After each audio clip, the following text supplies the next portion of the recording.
So anyways, so I was opened up to channel from the angels yesterday, and when I give them sort of free reign to just give you guys a message, they keep coming back to this same subject, but they come at it from a different perspective.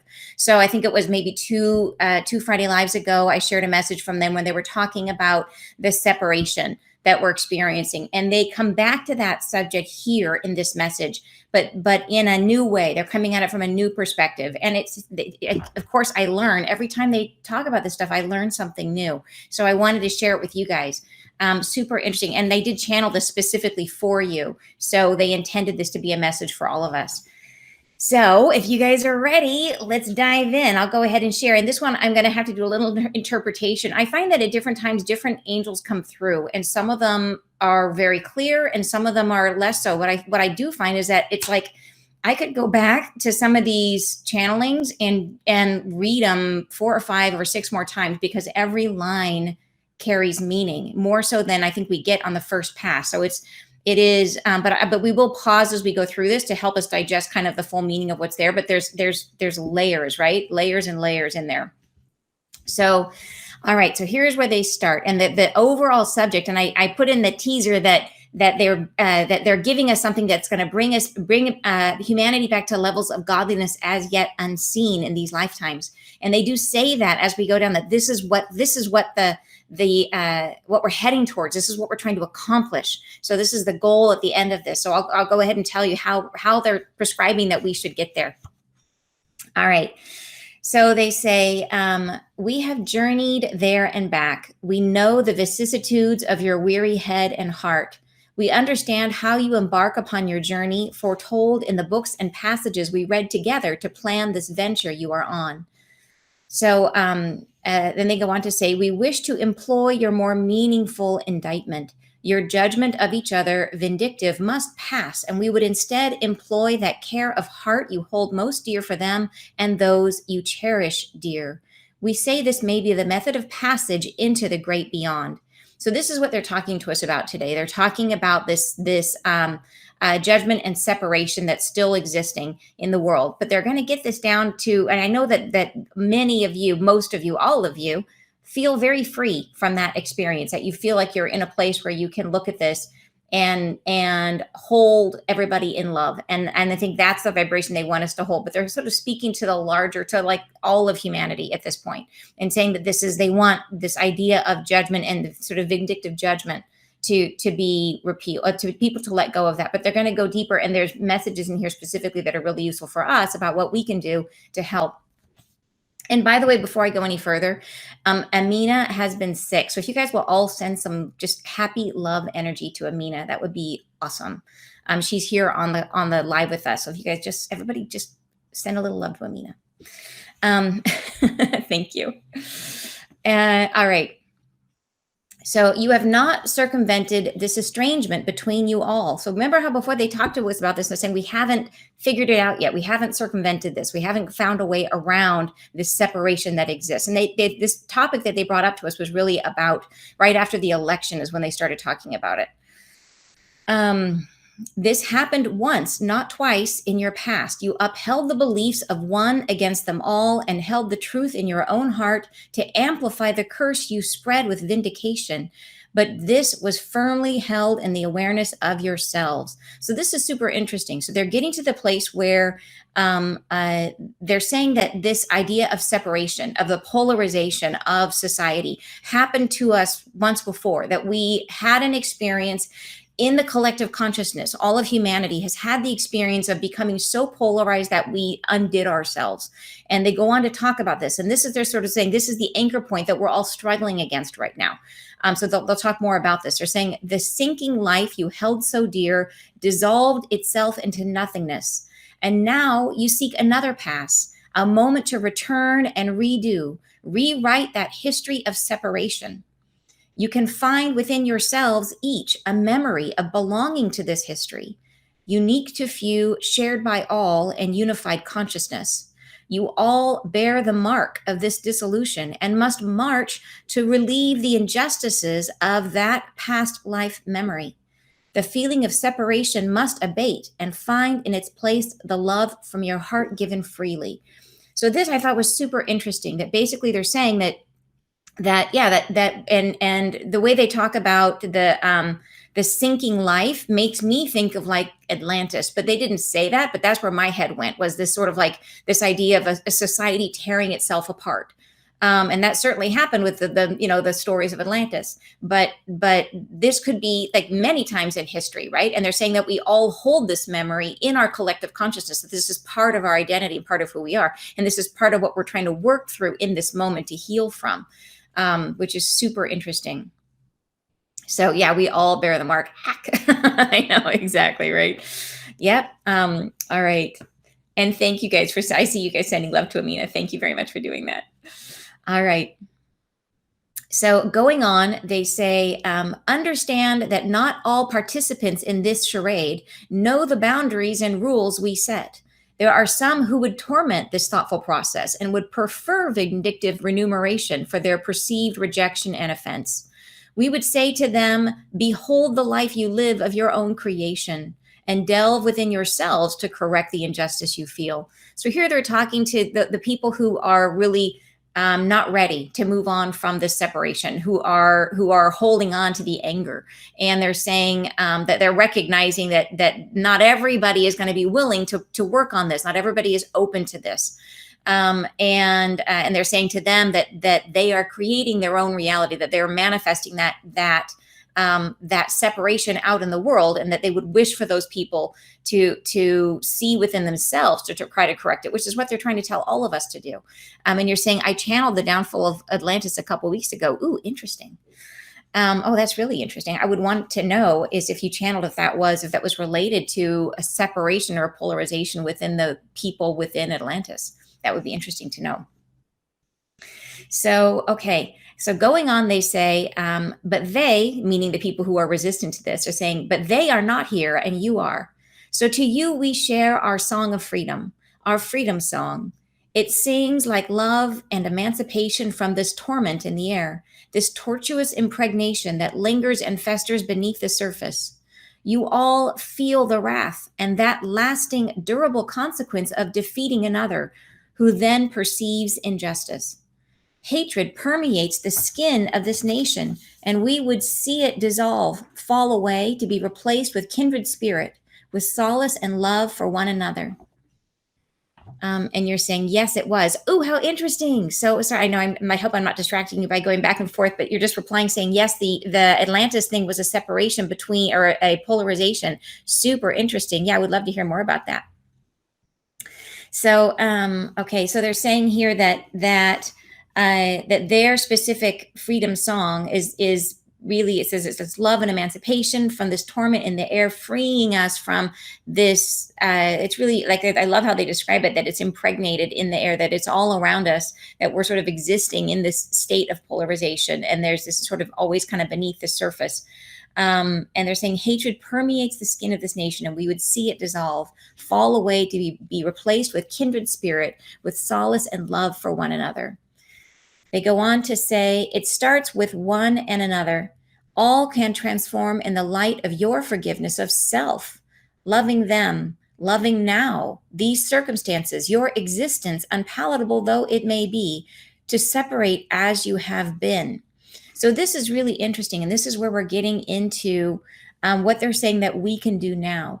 And they're talking about how they're directing us to say, okay, forgiveness of self, forgiveness of our circumstances, forgiveness of, so loving them, loving now, loving these circumstances, the existence that we have right now, regardless of whether it's perfect, right? Unpalatable, whatever ways that it might be. They're saying that all can transform in forgiveness of self.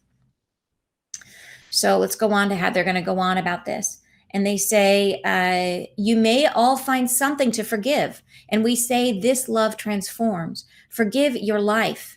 Forgive that which dissolves and leaves no trace. Forgive your disappointments. You have now opened the chance to forgive and be renewed by our grace and caring.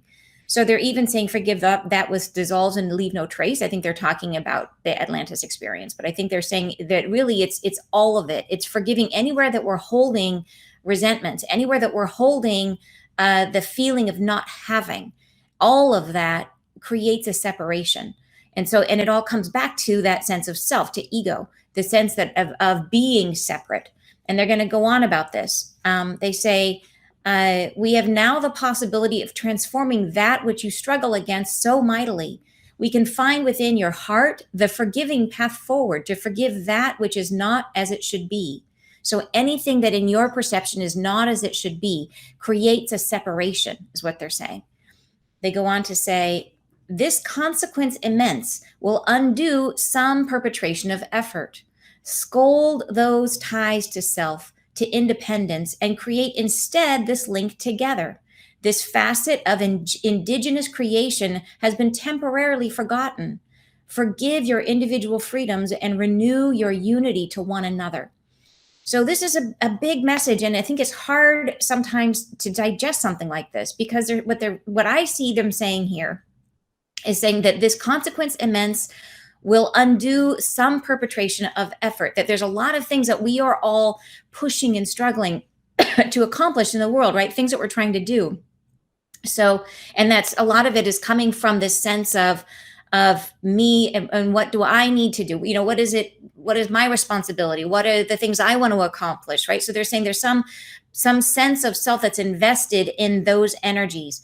And they're saying scold those ties to self, to independence, and create instead this link together. So they're wanting us to release that sense, that way of thinking about our lives and our existence and the things that we want to accomplish in our lives as being related to self, and instead switch our perspective over to being linked together to this way of unity. And this is interesting. They say this facet of indigenous creation has been temporarily forgotten.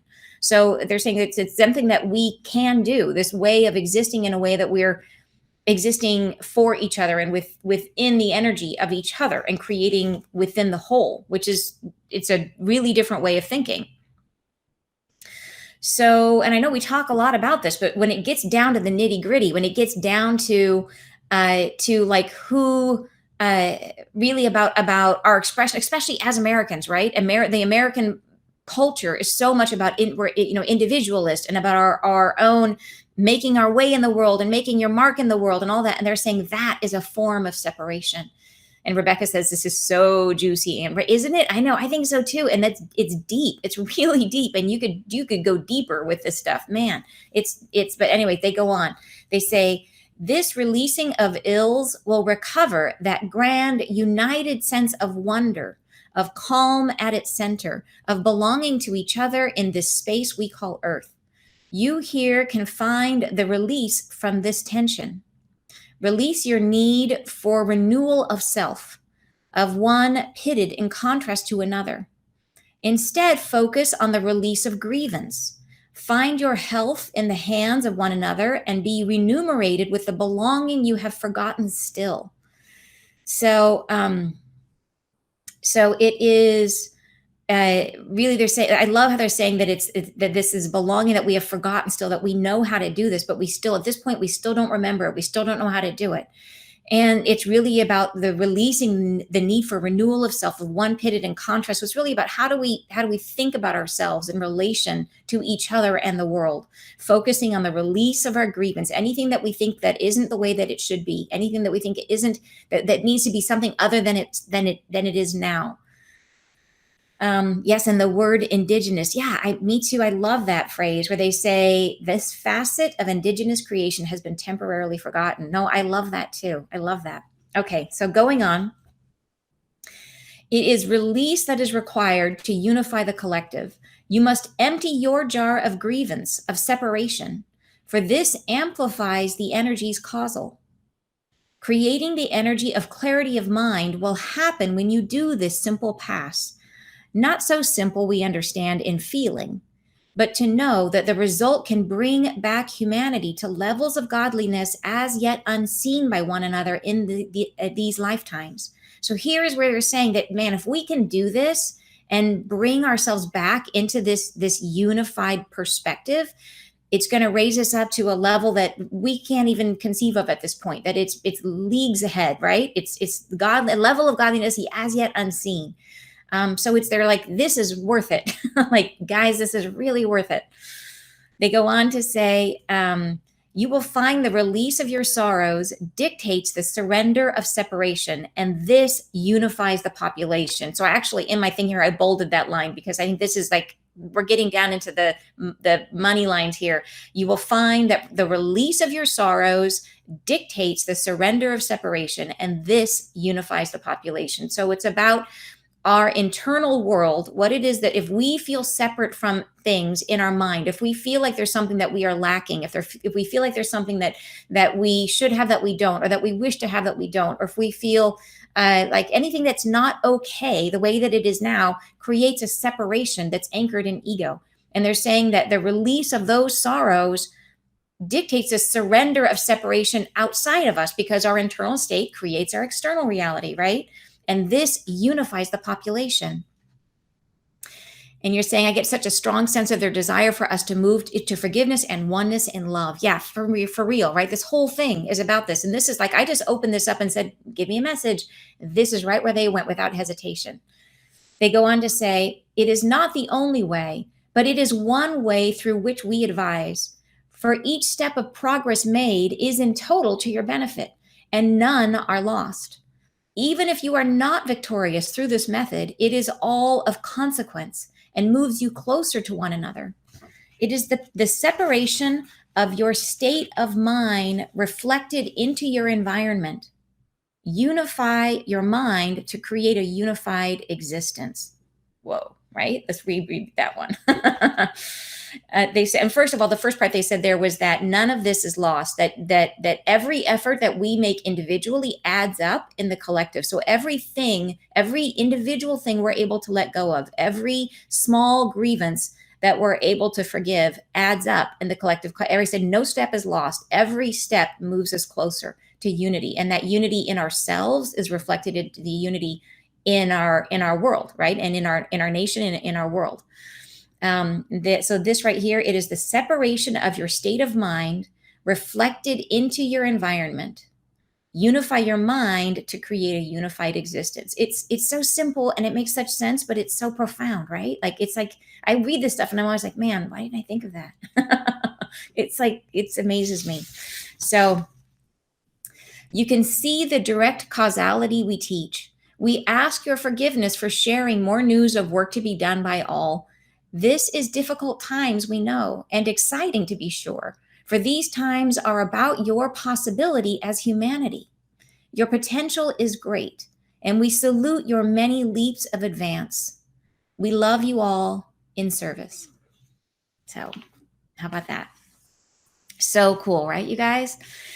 Anyways, big message, heavy in some ways, I think super inspiring in some ways. It's really cool to know that there are things that we can do in our everyday lives, individually, separately, that we can do that move us closer towards this collective unity. And it's all about understanding that any of those grievances that we have, that creates a separation in our mind of ourselves. Like it's like, if we see us not having what we want, we are by nature separated from that which we want, right? And that separation is then mirrored in our outside world. So the more that we can forgive that separation and say, nope, where I am right now, right this minute is exactly right. Where I am right this minute, what I have, who I know, everything that I do, this is all good. I'm good with where I'm at. That creates unity in our mind, which can then be reflected outwards, right? So you guys, thank you guys so much for joining me. I love sharing these messages with you. When I channel for you guys, this profound stuff comes through and I'm learning right along with you guys. So I love it. So thank you guys for helping to create this forum for us all. So anyways, I hope you guys have a great weekend. Sending you guys big hugs and love to all of you. And I will see you again very, very soon. See you next Friday live, if not sooner. Bye-bye.